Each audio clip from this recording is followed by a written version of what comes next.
Hey, John from the Last Stitch. A while back I shared with you my plans for making a new workout wardrobe, and I had set some pretty high goals for myself, including really trying to challenging and learn some new techniques, namely using the binder attachment for my cover stitch machine. Well, if you're curious to know how all that went down and why I had to use both a toilet roll and a piece of Lego in order to achieve a decent result, well, that's what we're going to talk about. What we're going to talk about is a t-shirt, and this t-shirt was not a part of my original plan because, well, things happen sometimes, and what happened this time was that I felt so terrified about using the binder attachment on the more ambitious tank top project, so I figured I'd start with something easy, and then I found that I had actually drafted this pattern earlier this year. I had planned to make a workout t-shirt, so I found it on the computer. I used Adobe Illustrator to draft my pattern. I found it there, and I just felt so overwhelmed about A, drafting a tank top pattern, and B, using the binder attachment. So I figured I'll start with the t-shirt and see how that goes. And here is the end result. As you can see, it's quite long because I wanted to have something that didn't ride up. And it has side panels here, so the seams are moved, so no itchy seams here. I talked about the binder attachment, and this is what I'm talking about when I say that. It's a piece of attachment that you can attach to your cover stitch machine, and there are also versions that works for a regular sewing machine and a twin needle, and this is like so incredibly difficult to use on stretchy workout fabric. So I wanted to start with something easy, so I started making this neckline, and obviously it looks alright, I think, but the story behind it is that it took me about 3 or 4 hours before I had mastered all the settings and the way to sew this in a manner that looked okay. That's because it was so tricky finding the perfect settings. The common issue with this is you get skip stitches, the tape binding moves underneath the presser foot, so instead of getting an even seam, it gets like boop, boop, boop, boop, boop, boop, boop. And you have to restart everything because you don't really want a seam that goes like this, obviously on a very visible neckline. So that's a few of the things that are problematic using this binder attachment.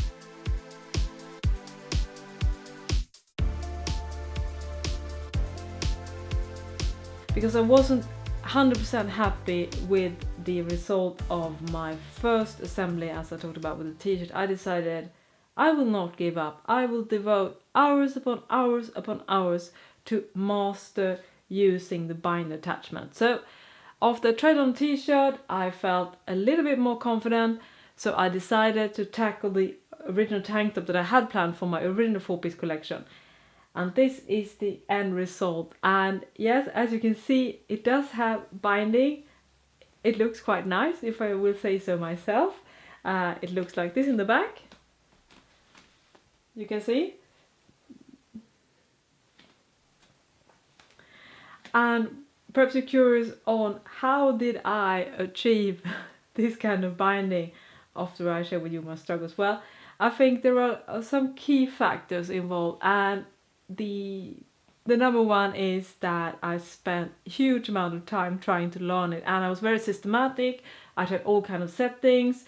I tried different presser foot pressure, different stitch length, different differential feed. And also, because one thing that is really good about the Swedish sewing community is that binding is super popular because a lot of Swedish sewers make a lot of knit garments, especially for children. So this is a very popular assembly method here in Sweden. So there are a lot of people who actually have tried using the binder attachment and had lots of great tips. And from those sources I got some tips that I can actually share with you and say that they work. And number one is this. It's a piece of Lego, obviously. I had to steal it from some children, but I think that was okay. And what you do is that you attach the piece of Lego with blue tack or perhaps tape. Just align it with the presser foot, and so it makes it much easier when you're sewing, because one of the problems I said with the binding is it tends to slip, and this one keeps it straight. In the Facebook group Sewing Activewear, which I would love you if you want to join, just search for Sewing Activewear on Facebook and you will find it. Fellow sewist, shout out to Laura, she said, isn't this like a magnetic guide? And I was like, magnetic guide? So I had to Google it, and obviously this is a very common thing. It's a piece of metal that is obviously magnetic and that you attach to as a seam guide, which obviously is brilliant. So if you have one of those, you don't really need this Lego. What I will say though, that a longer piece of Lego than this one, you know, the longer ones, is better, because that's what I ultimately ended up using for the attachment. So I think some of the magnetic fits are actually a bit shorter, like this little piece. So I will actually recommend that you check out using a longer piece if you want to go the legal route. But obviously if you have a magnetic guide, that would obviously work just as well. It's just I had no idea. And another tip obviously that I got from fellow Swedish sewers is this. Yeah, it's a toilet roll.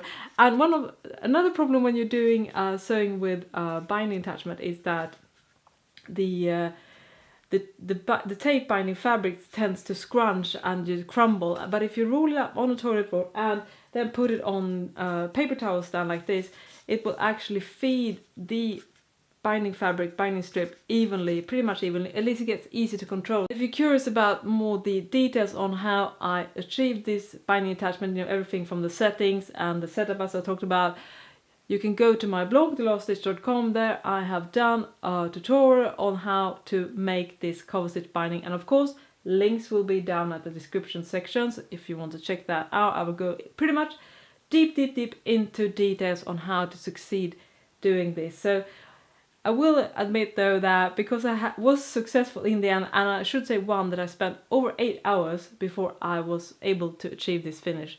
And what I'm nervous about now is that perhaps I might not achieve the same result the next time. But then again, I know if I spend about 8 hours again practicing, I will perhaps can mimic the result that I got on this tank top. And now let's talk about the bottoms that I've made for my workout collection. And I had plans for a pair of workout shorts and a pair of capri leggings, and as you can see they're both very similar because I use the same fabrics and the same design fears. So the reason for that was I'm kind of sick of having to switch back and forth on my sewing machine, and the second reason is because I'm a big believer now in practicing. So I do think there's some value about batching, even though to be honest I kind of find it boring. But now let's talk about the details of the ones I made. What I'm wearing right now is the short version, the shorts. The side has pockets, which I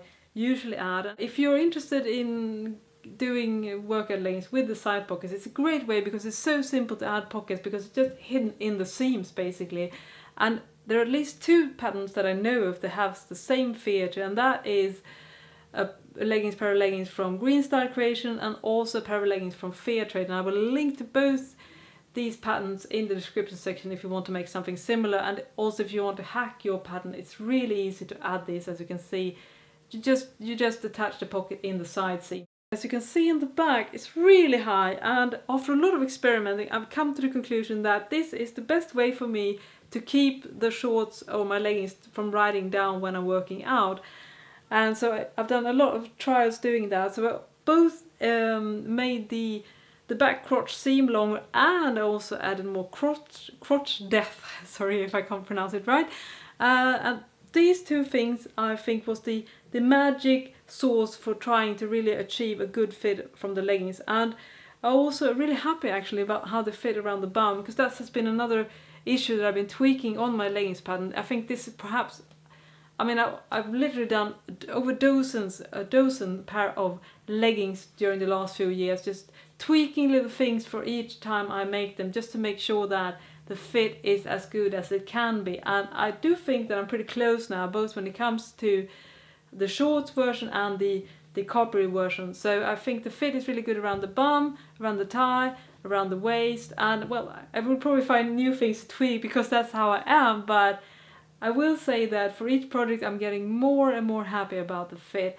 And also I forgot to mention that the fabric that I am using for both the leggings and the shorts is from Spoonflower. It's a custom print that I've designed myself. This mesh detail, and that was the challenge of this project, to top stitch the curved hem of the mesh panels. I've seen this on ready to wear workout wear, and I wanted to mimic it and do something similar. And I did have some help though, and that was that I had my latest pressure foot purchase for my cover stitch machine.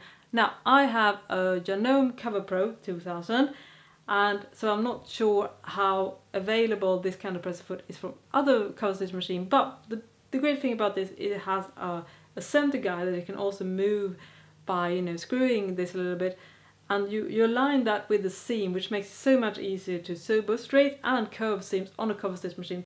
In the back I have a waistband pocket, and I really like that fit. It's excellent, it's quite roomy, and I have used a method that is the industrial method, and the way I found out how that's made was actually that I ripped apart a pair of store-bought leggings that had seen the best days and was time to retire. And so I just ripped that apart and just see how it was constructed, and it's a really clever method. I think it's actually better than the ones I've seen in sewing patterns so far. And I will include instructions for this particular industrial method in my upcoming book about sewing activewear. So stay tuned for that if you want to know how it's made, and I really like it, and this is the only method I use these days when it comes to making the waistband pocket, which is a nice feature pretty much on every workout leggings, I think.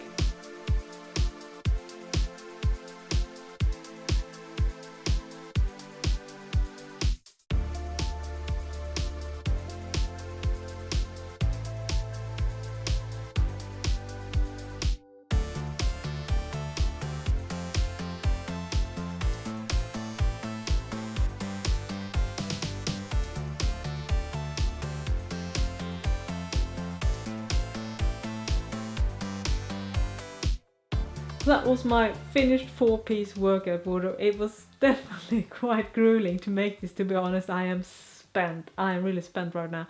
But I do think that my work did pay off, because I ended up with garments that I really like, and I know that I will wear a lot. And I guess that's what counts in the end. I just need to understand that if I make these kind of tricky garments, I will also get really exhausted, and perhaps learn to mix easy projects with more difficult projects. But on the other hand, right now, I just love to tackle, you know, really tricky projects. It just gives me such a boost when I succeed with them. So it's a balance act for sure, but we'll see how that goes. Anyways, if you haven't already, please subscribe. And also, you can check out my upcoming book about sewing your own activewear. Links to that project will be in the description box. The book is planned to be out later this year, so I would love if you're interested to check that out. You can just follow the links in the description section. Anyways, that was all for me today. Stitch safe, and I'll see you next time. Bye bye!